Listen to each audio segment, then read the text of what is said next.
Good morning everyone. मेरा नाम है अजय जागलान। इजी इकोनॉमिक्स में आप सभी का एक बार फिर से स्वागत करता हूं। तो बच्चों, आज स्टार्ट करते हैं हम लोग अपने नेक्स्ट टॉपिक के साथ, जिसका नाम है इंडिविजुअल डिमांड फंक्शन। अब मतलब क्या इंडिविजुअल डिमांड फंक्शन मतलब क्या बच्चे? देखो, जो इंडिविजुअल पर्सन की डिमांड होती है, इंडिविजुअल कस्टमर की डिमांड होती है, उसमें कौन से डिटर्मिनेंट्स हैं जो अफेक्ट करते हैं, या फिर कौन से फैक्टर ऐसे हैं जिनके कारण इंडिविजुअल डिमांड या इंडिविजुअल कस्टमर की डिमांड अफेक्ट करती है। ठीक है, कहता है individual demand function shows how demand of a commodity by individual consumer in the market is related to its various determinants. कि जो उसके अलग अलग डिटर्मिनेंट्स है ना, तो वो उससे कैसे अफेक्ट करती है, कैसे रिलेट करती है। ठीक है, हमारे पास इसका एक फंक्शन है। ठीक है, डी एक्स मतलब क्या? Demand of x. एक्स मतलब क्या? कमोडिटी।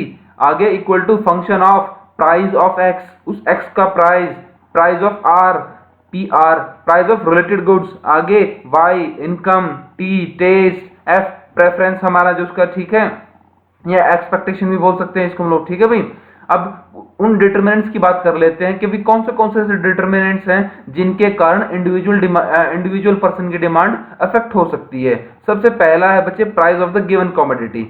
अब देखो, कहता है किसी भी के other things remains constant, the price of the commodity, the demand of the commodity contracts and with the fall in the price the demand increases। कहता है कि जब सारी चीजें कांस्टेंट है तो उस टाइम पर किसी वस्तु के प्राइस में अगर कोई गिरावट होती है या इंक्रीमेंट होता है, उसकी किसी गुड्स का प्राइस इंक्रीज होगा तो उसकी डिमांड डिक्रीज हो जाएगी। अगर उसका प्राइस डिक्रीज होगा तो डिमांड इंक्रीज हो जाएगी। मतलब उसकी डिमांड पे प्राइस का बहुत अच्छा इफेक्ट पड़ता है। अगर प्राइस बढ़ते हैं तो डिमांड कम हो रही है। तुम कोई भी चीज परचेज करते हो मार्केट से, अगर तुम मार्केट से उसको परचेज करते हो, कल को उसके प्राइस बढ़ गए हैं, ठीक है बच्चे, तो तुम लोग क्या कर लोगे? उसको खरीदना कम कर दोगे, जिससे मार्केट में उसकी टोटल डिमांड कम हो जाएगी। ये एक डिमांड फंक्शन है। दूसरा प्राइस ऑफ रिलेटेड गुड्स, के उसके रिलेशन में जितने भी अदर गुड्स हैं, ठीक है, उनके प्राइस में अगर कुछ चेंज आता है तो उसकी डिमांड पे फर्क पड़ता है।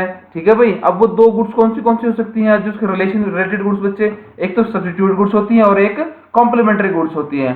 सब्स्टिट्यूट गुड्स वो होती हैं बच्चे जो एक दूसरे के जैसी होती हैं और एक दूसरे की जगह इस्तेमाल हो सकती हैं, और कॉम्प्लीमेंट्री गुड्स ऐसी गुड्स होती हैं जो एक दूसरे के साथ जुड़ी होती हैं, जो अगर एक को यूज करना है तो दूसरे को यूज करना पड़ेगा, जैसे पेन और इंक।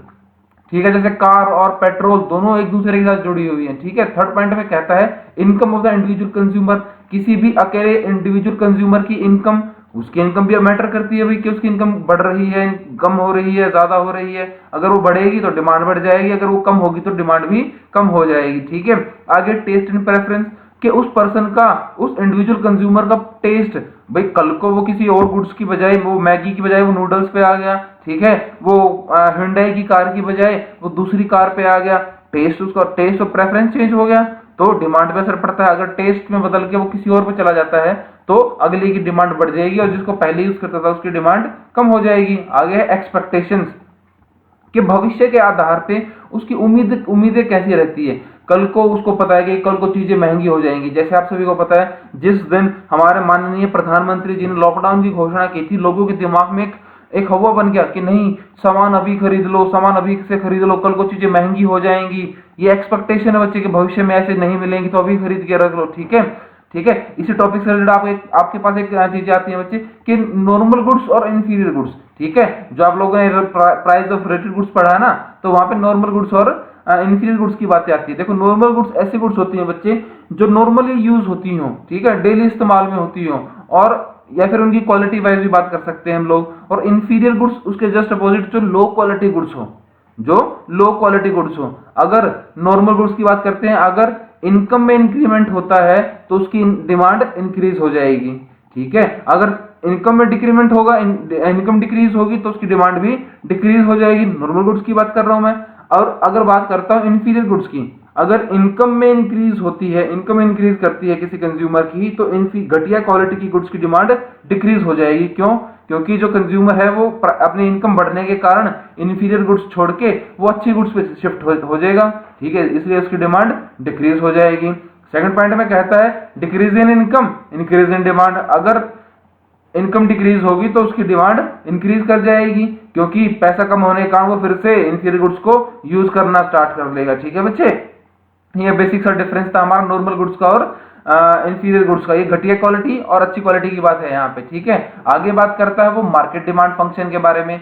जैसा हम लोगों ने पढ़ा इंडिविजुअल डिमांड फंक्शन, ऐसे ही हम लोग बात कर लेते हैं मार्केट डिमांड फंक्शन के बारे में। कहता है market demand function refers to the function relationship between market demand and the factor affecting market demand. कहता है जो मार्केट डिमांड कर्व होती है, मार्केट डिमांड और उसके फैक्टर जो अफेक्ट करते हैं, आप सभी को पता होगा, हम लोगों ने बात की इंडिविजुअल, जहां पे कोई अकेला इंडिविजुअल कंज्यूमर हो, और मार्केट जहां पर बहुत सारे कंज्यूमर हो, ठीक है बच्चे, उनकी बात करती है। इसका फंक्शन देख लेना हमारे पास, dx प्राइस ऑफ जो गुड्स है, सॉरी जो डिमांड ऑफ गुड्स है, आगे function of p of x, p of r, y, t, e, n और आगे yd, ठीक है भाई। हमारे पास ये सारे एक्सप्लेनेशन है बच्चे। यहाँ पे डिमांड क्या, demand of the commodity, price of the given commodity, price of related goods, income of individual consumer, taste preference, expectation change in price in future, आगे size and composition of population, आगे distribution of income. जो size और distribution of income को छोड़ के बाकी सारे point हम लोग पहले ही पढ़ चुके हैं आपके साथ, ठीक है। जो इंडिविजुअल डिमांड फंक्शन में था, ये सारे डिटरमिनेंट्स हम लोग पहले पढ़ चुके हैं, ठीक है, इससे जस्ट पहले वाले टॉपिक में। तो अब आपके सामने मैं सिर्फ रखूंगा यहाँ पर जो हमारे अगले दो फंक्शन आएंगे, size and composition of population और डिस्ट्रीब्यूशन ऑफ इनकम, ठीक है। वैसे याद रख लेना, ये फंक्शन पूरा पेपर में 1 मार्क्स में आ जाता है बच्चे। कई बार क्वेश्चन कि मार्केट डिमांड फंक्शन का जो मार्केट डिमांड फंक्शन, उसका पूरा जो मैथमेटिकल फंक्शन है वो लिखो, या फिर उसको एमसीक्यू क्वेश्चन में आ जाएगा कि ये सही है या गलत है, ठीक है बच्चे, याद रख लेना इस टॉपिक को।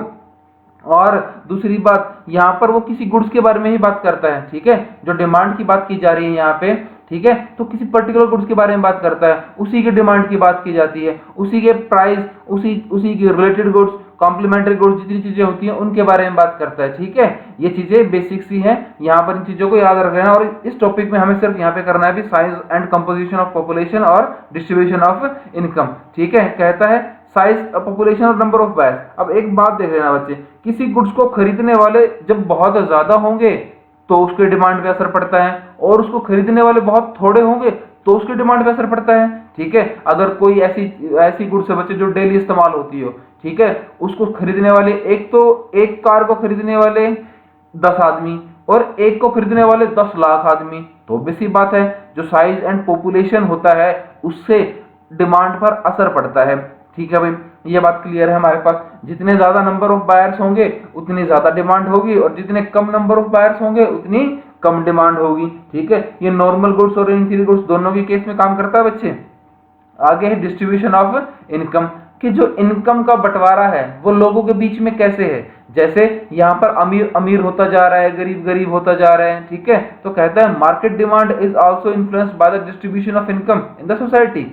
अगर इनकम सोसाइटी में ऐसा है कि अमीर बहुत थोड़े और गरीब बहुत ज्यादा है, तो भी डिमांड पर फर्क पड़ता है, ठीक है। अगर गरीब की स्ट्रेंथ बढ़ती जाती है तो क्या होगा, पुअर की स्ट्रेंथ बढ़ती जाएगी तो उसकी डिमांड पर भी नेगेटिव असर पड़ेगा, डिमांड भी कम होती जाएगी, या फिर इंफीरियर की बढ़ती जाएगी और नॉर्मल की कम होती जाएगी, एंड वाइस वर्सा, ठीक है। अगला टॉपिक हमारे पास law of demand. Law of demand कहता है कि law of demand states that other factor constant, कि जितने भी अदर फैक्टर हैं वो कांस्टेंट रहे, और price and quantity demanded of the any good and services are inversely related. जो प्राइस और क्वांटिटी है ना किसी भी गुड्स की, उनके बीच में रिलेशन कैसा हो, इनवर्स।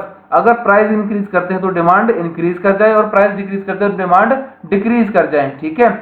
ये है हमारे बच्चे हमारे पास लॉ ऑफ डिमांड। एक शेड्यूल की हेल्प से और डायग्राम की हेल्प से आपको उसको क्लियर करता हूं मैं। देखो शेड्यूल देखना आप, डिमांड शेड्यूल, किसी भी गुड्स के प्राइस हैं, जब प्राइस है 10 रुपीज पर यूनिट तो डिमांड थी उसकी 50 यूनिट्स की, ठीक है। प्राइस कम हो गए 10 से आगे 8 पे, डिमांड 50 से बढ़ के होगी 60 पे, 8 से 6 पे, 7 से 70 पे, 6 से 4 पे, 70 से 80 पे, 4 से 2 पे, डिमांड 80 से 90 पे।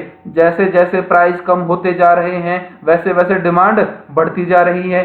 इसी टेबल को आप उल्टा करके देख लेना, जैसे जैसे प्राइस बढ़ते जा रहे हैं अदर थिंग्स यहाँ पर कांस्टेंट है, वो टेस्ट प्रेफरेंस, ठीक है, वो expectations, price of related goods, price of जो सॉरी अदर थिंग्स है वो सब कांस्टेंट है वहां पे, उनमें कोई भी चेंज नहीं हो रहा। टेक्नोलॉजी भी सेम है यहाँ पे, ठीक है।